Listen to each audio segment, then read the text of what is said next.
Changed many things, really. In a global sense, streamlining the whole ongoing enterprise of it. I'm sorry, David, that sounds like management speak to me, and I know you hate that. Yeah. It was integral. It was absolutely fundamental that people had to know these people were acting like this because they knew they were being filmed. So there have been some redundancies? Yeah. Well, have you let anyone go? Yeah. Who? Julie. Vital to the office's format was Brent's constant awareness of the documentary team's camera. Always performing for the audience, he revealed himself using a vast palette of expressions. There's the, I'm lying. There's the, I'm pleased with myself.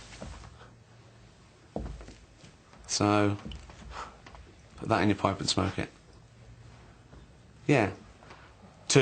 You've got two. You've got two acting techniques. If someone's unlucky, you go, I'm not saying he's unlucky, but if he fell in a barrel full of tits, he'd come up stuck in his own thumb. Bit not, yeah. I thought you sucked knobs. Do you? Rather than address the issue of looming redundancies, Brent saw his chief role in the office as entertainer. They're cracking up.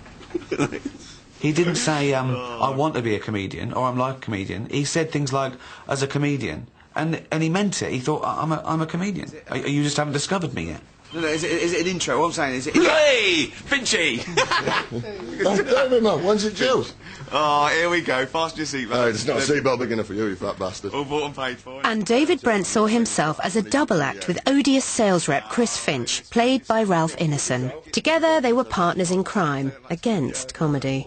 He was there to show that Brent wasn't actually a bastard. Brent was a bit of a, you know, a twit, a bit of a loser. But Finchy was a nasty piece of work. You know, Finch was there to remind you shouldn't really laugh at bullies. Because on the face of it, he's this guy who comes in, he's a life and soul. But then he starts being nasty, and you might laugh, but soon it's your turn. When we had the question, name the Cuban leader who's been in power since the revolution in 1959. Fidel Castro. Yeah, you know it now, yeah? Well, what did you say well, then? It's no, situation, no, tell them. Tell them. What did you say then? What did you say then? Well, who's the Cuban leader? Fray Bentos. No wonder this place is going down the pan. You're a waste of bloody fun. Everybody's come across people like that and just wanted to kind of out them. And it felt a bit like outing all these yobbies, show-off bullies that exist in everybody's life. And it was quite kind of cathartic to do it like that, which sounds terribly poncy, I know. But, yeah, it felt different to play that character because I really hated him and I enjoyed making him a complete tosser because, you know, it's like calling those people a tosser yourself. Yeah.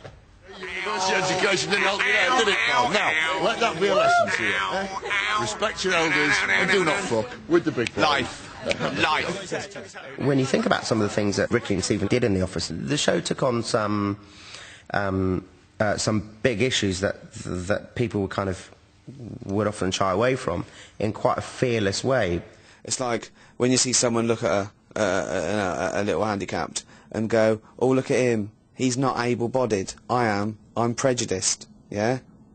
Well, at least the little handicapped fella is able-minded. Unless he's not, it's difficult to tell with the wheelchair ones, so just give generously to all of them.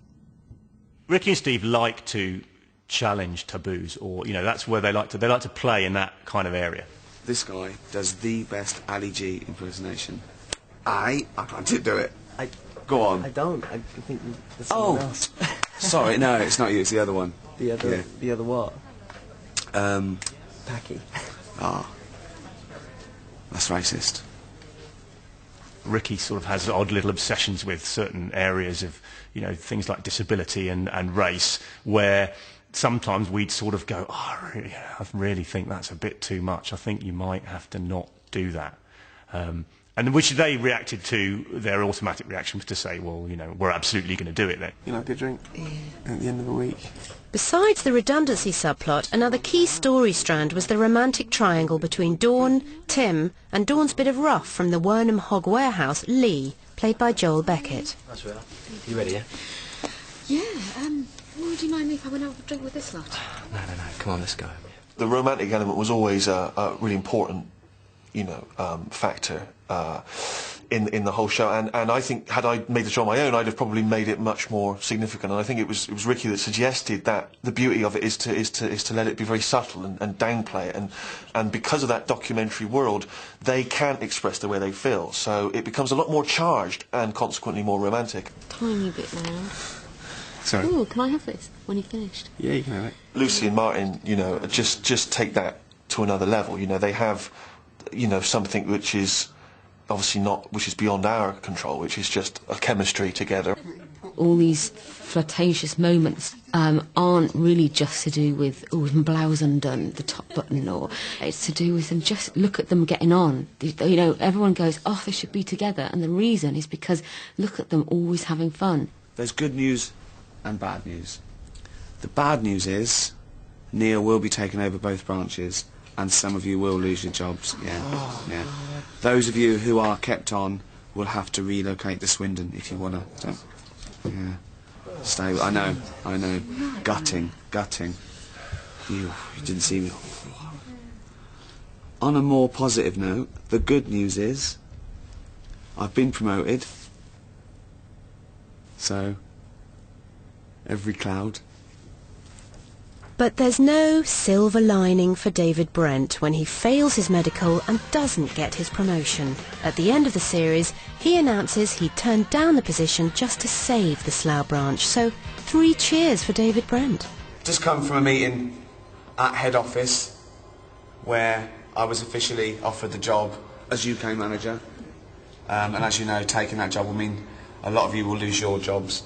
And I'd just like to say, that's why I told them to shove their job up their arses. I think in the professional world, a lot of Ricky and Stephen's contemporaries had regarded them perhaps as a bit of the new guys, and they'd been working at this game for a very, very long time. Suddenly, they changed in their estimation. And it went from being this little summertime show to being something that everybody claimed to have spotted first. Faith in the show was rewarded at the end of season 1 with a South Bank Show Award, followed by a Comedy Award and 2 BAFTAs.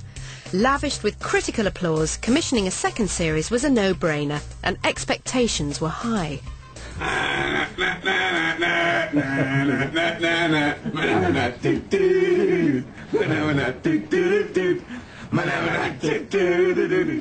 I remember waiting for the scripts for the second series, and that was infuriating, just waiting for them. I couldn't wait to read them. And of course I wasn't disappointed. For those of you that don't know me, my name's Neil Godwin. Hello. For those of you that do know me, keep stum.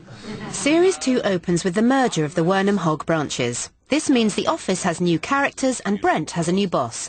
The younger, more dynamic and, worst of all, more popular Neil Godwin, played by Patrick Ballardy, soon to become the ultimate thorn in